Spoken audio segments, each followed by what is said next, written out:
un entrepreneur doit être pluridisciplinaire. C'est l'élément indispensable que tout entrepreneur doit avoir. Pluridisciplinaire. Un entrepreneur doit maîtriser plusieurs formations en même temps. Parce que ce que je suis en train de vous parler ici, je n'ai pas appris ça à l'école.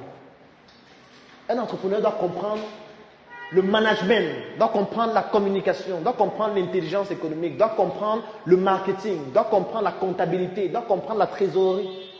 Ce n'est pas que vous devez être expert en tout. Vous devez avoir des notions génériques dans cette discipline-là pour pouvoir avoir un comptable dans votre entreprise alors que vous ne savez pas lire un rapport comptable. Ils doivent se virer de l'argent dans son compte chaque mois. Vous ne pouvez pas recruter un informaticien dans votre entreprise alors que vous ne comprenez rien en informatique. Et là, je vous raconte une histoire. J'ai un ami qui est à Bafoussam qui a ouvert un shopping. Un jour, il m'écrit pour me dire, bon Claudel, comme tu vois, je suis en train de mettre sur le site internet de mon shopping, j'ai contacté un informaticien là qui est en train de me programmer ça. Je lui dis, il t'a demandé combien? Il me dit 600 000. Je dis, 600 000. Le shopping que je connais là, où c'est pour gérer toute la population de Bafoussam. Je lui dis, bon, ok, ce qu'on va faire, c'est simple. Je vais t'envoyer un photographe qui va filmer tous les produits que tu as dans ton shopping. Là, on envoie un photographe, on a filmé les produits, ça fait environ 50 000. J'ai créé son site internet en 2 heures de temps avec 35 000. Pourquoi est-ce qu'il a failli payer? Et moi, je valide qu'on vous escroque. Hein.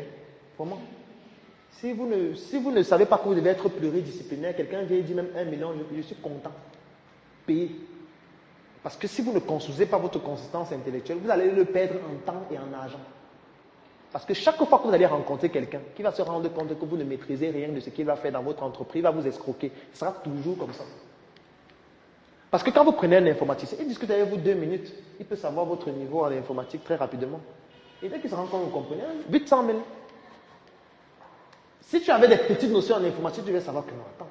Un site de vente en ligne, c'est comme ceci, c'est comme cela. L'hébergement, c'est comme ceci, l'hébergement, c'est comme cela. On peut avoir des modèles qu'on peut juste utiliser et mettre des photos, etc. Et tout. Mais si tu ne connais pas ça, on va te vacciner. Autre chose importante à savoir, c'est que si peut-être vous êtes informaticien et vous dites que je vais me lancer dans l'informatique, le danger, c'est que vous risquez d'être un exécutant dans votre entreprise. Qu'est-ce que ça veut dire? Ça veut dire que est-ce que vous savez qu'il y a un système d'exploitation qui a été développé par des ingénieurs en informatique camerounais pour PC, Mac et téléphone portable? Vous le saviez? Un système d'exploitation comme Windows. Vous savez ça? Voilà. Vous ne savez pas parce qu'ils ont disparu. Ils ont disparu pourquoi? Parce que c'était 2 informaticiens très compétents qui ont développé un très bon service qu'on devrait normalement utiliser dans toutes les écoles du Cameroun. Mais le problème qui s'est posé, c'est qu'ils n'étaient qu'informaticiens. Ils ont créé une entreprise, ils sont 2 informaticiens. Tout ce qu'ils connaissent faire, c'est quoi? C'est la technique. Dès qu'ils finissent de programmer, qu'est-ce qu'il faut faire? Il faut vendre. Ils ne connaissent pas vendre. Il faut communiquer. Ils ne connaissent pas communiquer. Il faut avoir une stratégie d'intelligence économique. Ils ne savent pas comment ça se passe. Il faut résoudre l'équation entrepreneuriale, même avant de développer le produit. Ils n'ont jamais entendu parler.